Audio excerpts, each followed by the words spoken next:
মেয়েকে ভালোবেসে যেটা করলেন সেটা যদি আমার মায়ের জন্য করতেন তাহলে সবাই এখন আমরা একসাথে থাকতাম।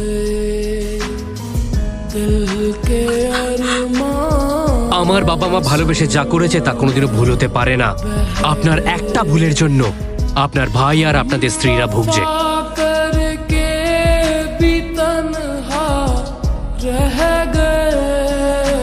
আমি এখানে আপনার বিশ্বাস ভাঙতে আসিনি, আপনাকে ভুল প্রমাণ করতেও আসিনি, কিন্তু ছোট থেকে খুব কষ্ট পেতে দেখেছি আমি মাকে।